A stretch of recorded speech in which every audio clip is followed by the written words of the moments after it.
Comment un homme paraîtra-t-il juste devant Dieu? Comment un pécheur sera-t-il pur?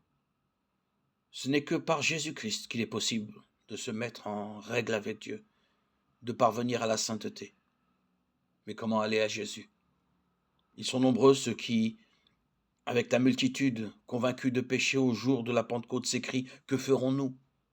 Les premiers mots de Pierre en réponse à cette question furent: Répentez-vous. Un peu plus tard, il leur dit: Répentez-vous donc et convertissez-vous pour que vos péchés soient effacés.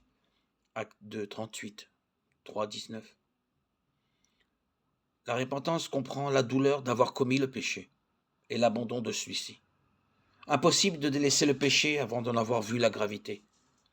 Point de vrai changement de vie, jusqu'à ce que l'on se soit détourné du péché de tout son cœur. Ils sont nombreux, ceux qui ne comprennent pas la véritable nature de la repentance.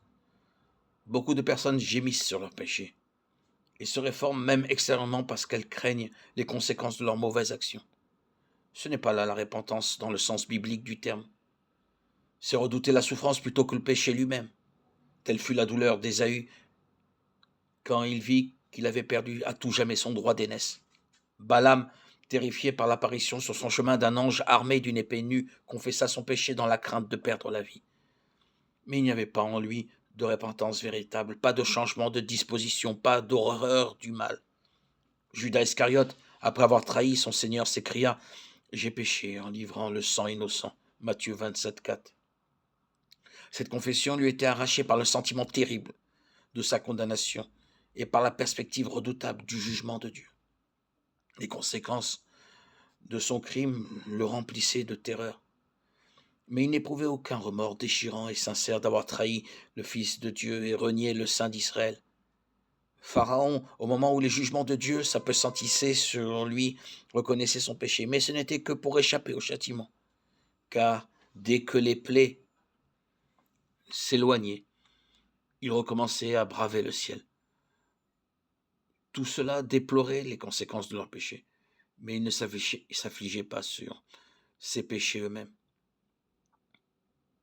En revanche, quand le cœur de l'homme cède à l'influence de l'Esprit de Dieu, la conscience se réveille et le pécheur commence à entrevoir la profondeur et le caractère sacré de la loi de Dieu, loi qui est à la base de son gouvernement dans le ciel et sur la terre, la lumière qui, en venant dans le monde, éclaire tout homme.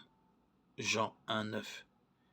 Illumine les replis les plus secrets de son âme et met en évidence les choses cachées dans les ténèbres.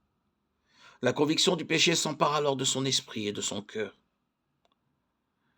Saisi du sentiment de la justice de Dieu, le pécheur est terrifié à la pensée de paraître coupable et impur devant celui qui sonde les cœurs. Il voit l'amour de Dieu, la beauté de la sainteté, la joie de la pureté.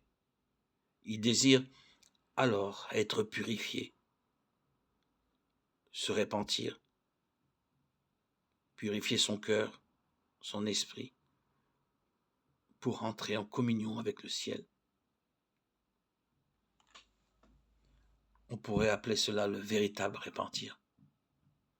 Il peut alors entrer en communion avec Dieu et pouvoir marcher sur les pas du Seigneur, sur le sentier de la sanctification vers la sainteté.